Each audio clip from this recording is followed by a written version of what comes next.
You're now watching the Mike Missanelli podcast on the BetRivers Network.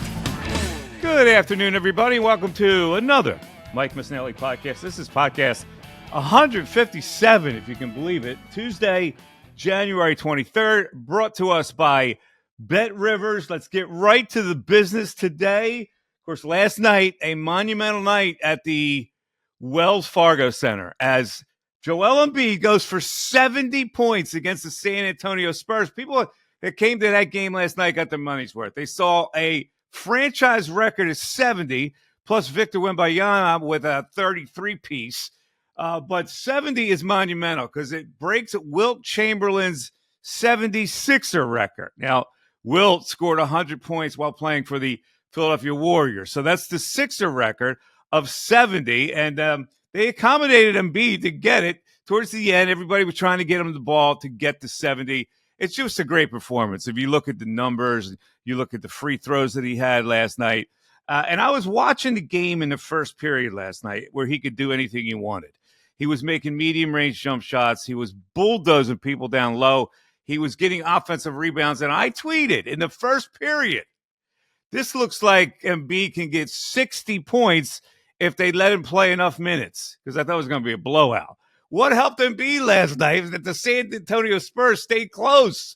And so they had to have the starters left in the game for him to get to 70. Otherwise, he may not have set that record. But listen, it's a monumental performance. You score 70 points in a game, in an NBA game, you're doing something because you got to shoot it well. He was deadly with the medium-range jump shot last night. He didn't make a three-pointer last night, I don't believe, for that 70, but he did anything he wanted to get to 70. So, Embiid is on an MVP track. And there, it always comes down to the Joker versus Embiid. And the only thing that Embiid has to do is play enough games. I mean, these numbers are just too eye-popping to ignore. When you're looking, you go, well, Joker does more for his team, blah, blah, blah. Yeah, okay, but you can't ignore numbers like this where he's averaging this kind of 36 points and going for these kind of 40-plus, 50-plus games. So I think he's got, if he plays enough games, he gets the MVP, which a lot of people it means a lot to a lot of people. It doesn't really mean that much to me, but it's a nice feather in the cap for fans of the Philadelphia 76ers and Philadelphia sports fans that Embiid gets 70 points last night. As we talked about it before, the playoffs are all that matters. Embiid, this is all nice, but any basketball fan will tell you, and this is not me being a hater, you have to get out of the second round if you're a great player. You can't be a great player and you can't be an MVP candidate every year and you don't get your team to the greatest heights. And so at least this year, I can see the Sixers getting to the Eastern Conference Finals. I don't see them beating Boston. So I think this is another year where we look at Embiid and go, okay, he did take a step up. They got one more notch beyond where they were supposed to go. And then it's just a matter of getting good enough to beat Boston. And I don't know if you could do that with the way Boston is constructed, with these young stars that are under contract for a long time. And you're going to have to beat that kind of team the way they build it. So on one hand, I'm encouraged by the 76ers, and I think they're better than last year. I think they're better coached. I think Nick Nurse knows what he's doing. And they have made Embiid the focus of this team, with Maxey being a Robin. And that's been good. And they've got surprising contributions from Tobias Harris at times. And they've got some depth where they can waste some minutes. You can't play 10 people going into the playoffs. So we'll see if that settles down and they get a rotation of a solid 8, which they don't really have right now. He doesn't really know what his 8 are right now. So Melton's going to be one of them. Obviously, he's hurt right now. So you give Melton one of those spots. I guess you got to give Paul Reed one of those spots. But again, is that enough? Paul Reed, one of your pieces, one of your 8, is that enough? Marcus Morris, is that going to be a piece? Is it going to be Covington? There's a lot of mystery with the Sixers and who they can rely on in the playoffs and in an 8-man, maybe 9-man rotation. So we'll put that on hold for the time being. A monumental performance for Joel Embiid last night. 70 points is spectacular. The people that were there are going to remember that game for a really long time. And we saw Brett Brown last night, our pal Brett. hugging up the guys that he had coached through the process years. And we even saw Popovich in a good mood last night, which is hard to believe. So, all right. So Embiid 70. That's the first thing we wanted to touch on. It's the most current, but certainly what's going to be current tomorrow is the Philadelphia Eagles. Now, there is a press conference tomorrow scheduled that includes General Manager Howie Roseman along with head coach Nick Sirianni, which is an indication that Sirianni probably is going to be back as the coach. I can't see any other situation that would happen here unless they're throwing us a major curveball. You know, I am on the record. I would not have kept Nick Sirianni. But the tip-off was a few days ago when there was a release or a report that said that Sirianni, along with Howie Roseman, were looking at potential coordinator candidates. So that was the tip-off right there. And here's the way the Eagles are going to spin it. I love this because they're going to be snide about it. They're going to come out tomorrow and they're going to say, well, it was only an issue to you folks. You know, when Nick was coming back all along, it was only an issue to you folks. We didn't feel we needed to make any kind of announcement. We ended the season and we, you know, he was our coach. And they're going to try to make the media and hence the fans feel bad about it. And then the fans are going to turn against the media because the fans now go, oh, say the media's starting trouble that he was going to get fired. So the Eagles have played this beautifully because they're so smarmy sometimes and snide, and that's the way it's going to turn out tomorrow. Oh, you guys made it an issue. It was never an issue for us. So let me just say this to the Eagles. I think it's the wrong decision, okay? I saw all I needed to see with Nick Sirianni losing 6 of the last 7 games. He was powerless to stop a disintegrating football team. That is part of a head coach's job. He showed he couldn't do it. How can I possibly rely on him from this point on? That's the last thing I know about the guy. He couldn't handle that kind of a situation. So, okay. But we also said that this was a Jeffrey Lurie handpicked guy, that this was the new toy that he had found. He wanted to show everybody how smart he was. I found Nick Sirianni. Look at this. He came out of nowhere, just like we found all these other guys that came out of nowhere. And he didn't want to go back on that. He didn't want to make himself look ridiculous. So here's the easiest solution. You bring him back and you demand that he change his coaching staff, which is what we also suggested. And so tomorrow they may address whether they're going to have a coordinator on board, but here are the following candidates. They're looking for a defensive coordinator now.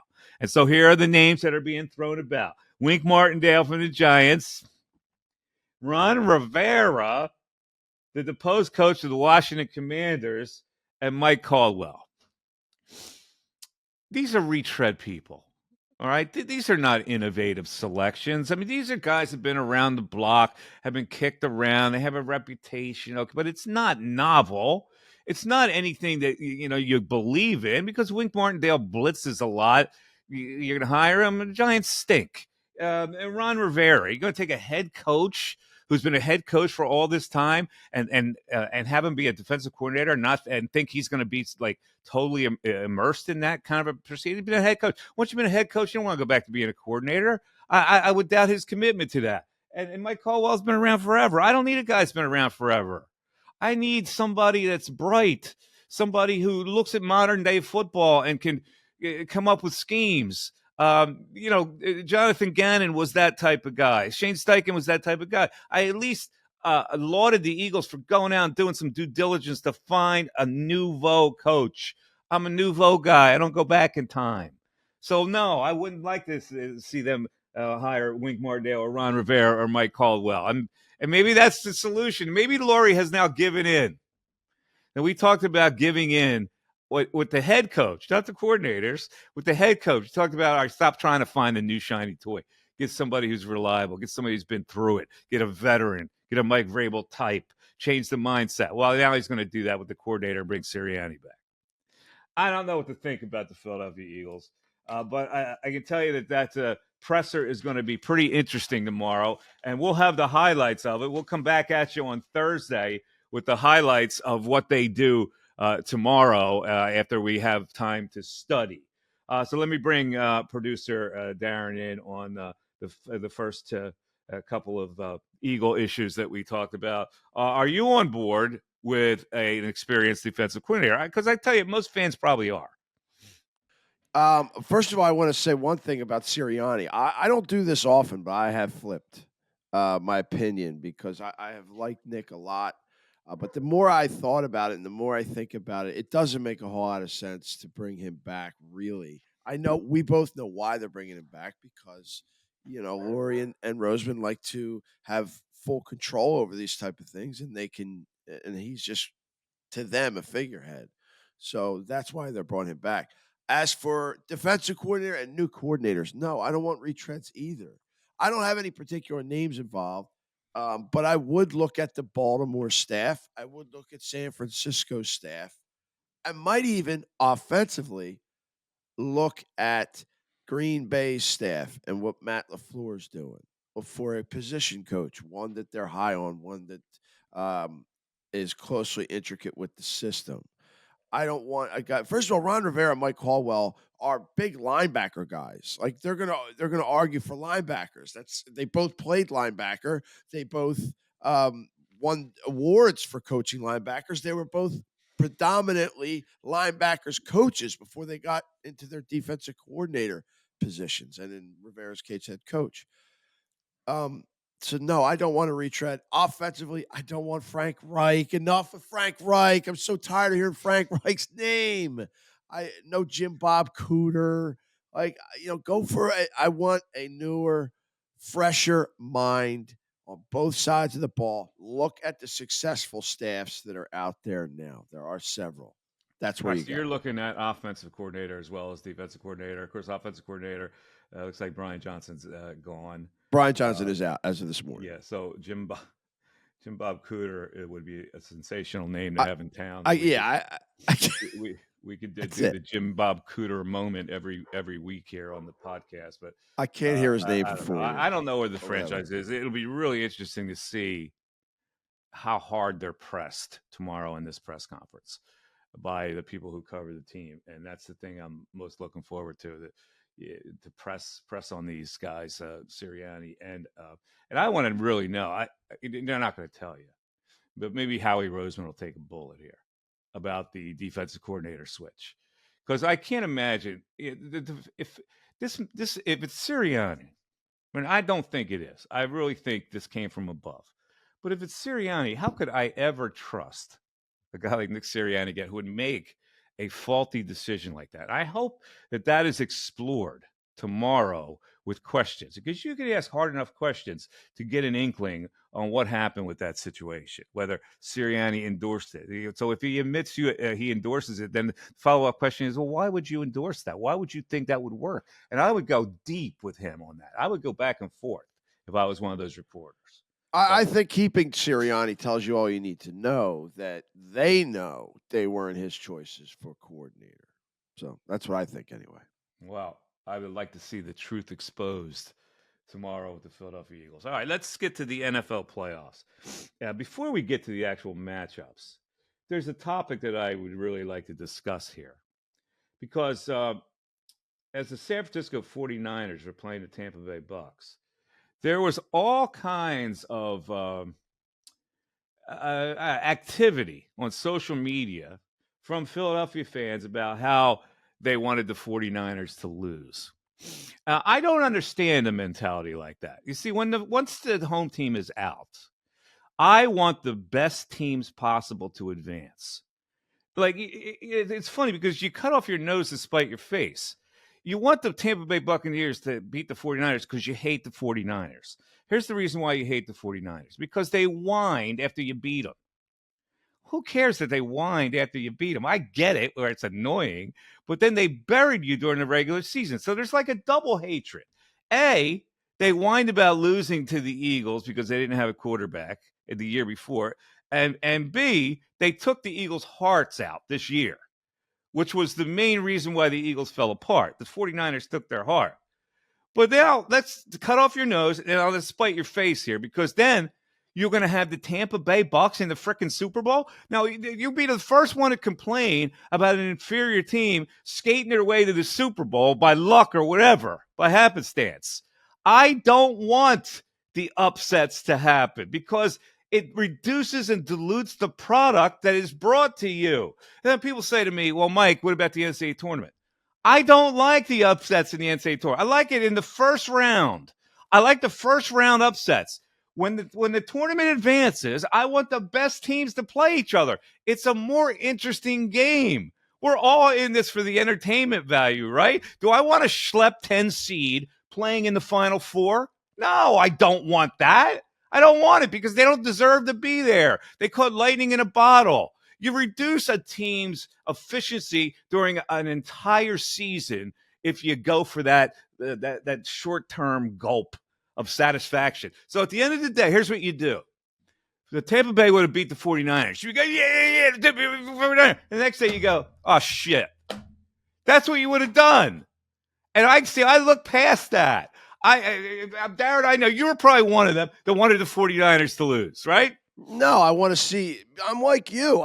Because I would be the same way. Yeah, the Niners lost. They're whiny. But, Christ, now I got to watch Baker Mayfield in the NFC Championship game. No, I want to see Detroit, San Francisco. That's the That's point. going to be a great game. And this is what people see. Philadelphia people are so provincial. They get the red ass over everything.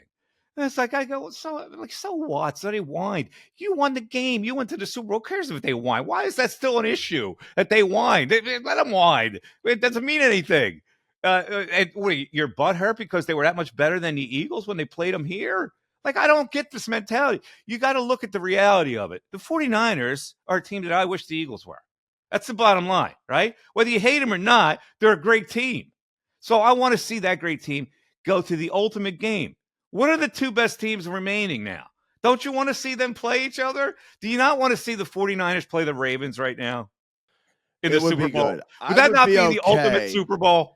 It would be. I wouldn't be okay though if Detroit upset them because I am not, because Detroit's another paper tiger. I don't want to see Detroit either go to the Super Bowl. What is it? Who cares? It's a great story for Detroit. What do I care? It's a great story for Detroit. If I was a Detroit native, then I would care. I don't want the Detroit Lions in a freaking Super Bowl. I'm most disappointed. Kansas City's really good, and Andy Reid might be coach of the year again. Just masterful this year, but and they deserve it. Mahomes is that good, but I really wanted a Baltimore-Buffalo, AFC title game. That would have been the game of the year, no question. Yeah, well, it's not, and so here's what we have this weekend. Detroit at the 49ers. The 49ers are a 7-point favorite in this game. That's heavy. 7-point favorite. Now, that's heavy. If you go by the line telling you something, that's a 49er line. I mean, that's a crazy, crazy line. After Debo only 50-50 Detroit has shown a lot of spunk here, and they're 7-point dogs. So I'm probably leaning towards the 49ers. And the other one, KC of Baltimore, almost looks like too easy. With the Ravens at -3.5. I think the Kansas City Chiefs run out of magic against that team. So I would expect that Baltimore would cover the 3.5. How are you feeling about both of those lines? I think how often do you give Kansas City points? And I learned my lesson last week. You can never give that team points. I think Kansas City has a legitimate shot because of how well they're coached, and you can't ever count that quarterback out. Lamar Jackson is the MVP of the year, of the season. No question about it. Mahomes is better. I mean, if you're taking, and quarterback's the most important position on the team. Here's the way I look at it. The Ravens are well coached. The Ravens have been more consistent than the Bills. The Bills no doubt had their moments. So the Kansas City beating, this is a monumental win for the Chiefs, but again, against a team that has in the past, you've seen what they did. Baltimore has been straight steady. So they're a bad team, led by a bunch of bad men. To the actual picks a little later in the week. So there's a question that you posed that I want to talk about now. And now that both quarterbacks are out, Jordan Love and Jalen Hurts. And so the question is, I see. Here's the thing about me. I don't overreact. I don't overreact to temporary success. And that's being from it being in the business for so long. People are just love to jump at temporary success and anoint somebody before their time. So here we get to the Jordan Love or Jalen Hurts conversation. Would you rather have Jordan Love as your quarterback for the long haul or Jalen Hurts for the long haul. Let me just tell you that I need more information on Jordan Love. And I probably need more information on Jalen Hurts because I thought he regressed a little bit this year. So this is really a very difficult question to answer. But I will tell you that right now, I would say Hurts over Jordan Love because I just don't buy into the wow, look what he's done. And the same thing goes for CJ Stroud. I was a big CJ Stroud guy over the guy the Carolina Panthers took. I thought it was a no-brainer. But again, this is early in their careers, and they're going to face a lot of adjustments from a lot of smart people. So before I anoint somebody as the thing, I need to see a lot more. And that goes for CJ Stroud, certainly goes for Jordan Love. So my answer right now would be I'd take Hurts over Jordan Love. Your answer. I first of all, I completely agree that there's not enough information out there. Both quarterbacks, Hurts and Love, had one very good year. Maybe next year Love comes back and has another equally good year. Hurts obviously regressed, and he regressed more and more as the season went on. There's not enough information out there. So based on that, I would agree the devil you know is better than the devil you don't know. Okay. But it's not by much. It's not like I'm really leaning. Yeah, they're pretty probably one way or the other. Right now they both have questions whether they can get to the higher level. They need more time to do it. But right, Love does appear to be a much football. better passer, which makes me think maybe Jordan Love's a better passer. Yeah, I would agree with that. All right, one last football thing before we get into some baseball issue. Baseball Hall of Fame, by the way, announced tonight at 6 p.m. Who makes it? Dan Morgan has been named the general manager of the Carolina Panthers. Dan Morgan happens to be a Delco kid. And I remember when he was a star football player, I believe it was Strathaven High, down the way from me here in Delaware County. And he became a pretty good linebacker in the NFL. He wound up going to Miami. And I remember that Penn State wanted him badly. Instead, they got Dan Connor. And Dan Morgan went to Miami. And Dan Morgan, Delco kid, becomes a general manager. So a shout out to Delco's finest, Dan Morgan at a Strathaven. I believe it was Strathaven. Is it Strathaven? Can you look that up for me? Where do you go to high school, Dan Morgan? I'm looking at him now. It says he went to high school in Coral Springs, Florida. Maybe it's one of those IMG type schools down there. So he transferred. All right, so he started off, and maybe he went to Upper Darby. Maybe it's I'm confusing Morgan with Dan Connor. No, you're right. He went to hold on. He played his freshman year at Upper Darby High School in Upper Darby Township, then attended Taravella High School in Coral Springs, Florida. All right, well then he's a pseudo Delco guy. There you go. All right, well anyway, never mind that. All right, let's move on to the Baseball Hall of Fame. 6 o'clock tonight, the announcement. You need 80%. I just got a bunch of names here that, first of all, Adrian Beltre is going to be a lock. And my dog likes that selection as well. Adrian Beltre. My dog is watching the podcast, but also looking at the window at dogs being walked. So there's her commentary. Settle down, Shima. Yo, relax. All right. So Beltre's a first timer. He's going to get in. Yeah. He's getting in first time. Okay, Joe Mauer, first time. I don't know about Joe Mauer. Chase Utley and David Wright. Neither of those guys will get in. I'll talk about Chase Utley in a second. Here are the people who are close to getting in. Todd Helton got 72.2% of the vote last year. Billy Wagner got 68.1%. You can make a case that both their numbers are good enough to get in the Hall of Fame. I don't think either of them will, however. Andrew Jones, he's not a Hall of Famer in my view. I'm sorry. I go by feel more than anything. Andrew Jones is not a Hall of Famer. Gary Sheffield is not a Hall of Famer. Carlos Beltran is not a Hall of Famer for obvious reasons. A-Rod is not a Hall of Famer for obvious reasons. Manny Ramirez, the same thing. Omar Vizquel, he has a taint now, and he won't get in the Hall of Fame. Andy Pettit doesn't belong. Bobby Abreu doesn't belong. Jimmy Rollins, he belongs. He's only he's pulling it like 20%, so he'll probably never get in. And I don't understand it. I think if you look at Jimmy Rollins' numbers and you compare his numbers to the shortstops that are in the Hall of Fame, you would think that he should be a lock for the Hall of Fame. And I don't get why he doesn't get more acclaim. So look at Jimmy. I believe that Jimmy Rollins should be in and Chase Utley should not be in. And they go, well, Mike, what are you talking about? Chase Utley. I know people love Chase Utley. I know they love him. He just did not. His numbers are not enough. And unfortunately for him, he missed a lot of time with injuries. And so therefore his numbers, in my view, aren't enough to get into the Hall of Fame. And people say, well, he was the best second baseman in baseball for a period of time. Yeah, okay, yeah. But he just did. To me, you got to get 2,000 hits. If you don't get to 2,000 hits, I can't even look at you. If you get less than 2,000 hits and you have 500 home runs, then I'm looking at you.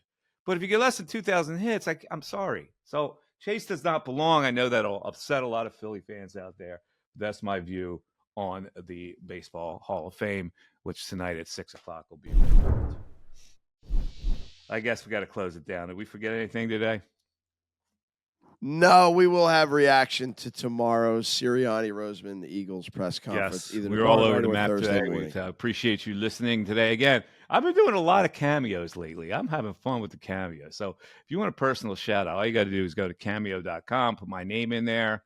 There'll be a price, whatever the price fluctuates. But I give you my heart when I give you a shout out. And a lot of people have asked me birthdays, weddings, engagements, any kind of the ceremony you're going through. I'll be glad to give you a cameo shout out.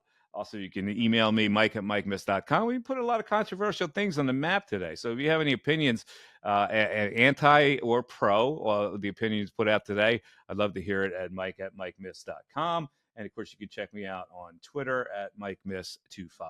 For producer Darren, I am Mike Missanelli. This is the BetRivers Mike Missanelli podcast. Thanks for listening, everybody. And we'll be back at you on Thursday. Take care. Bye-bye.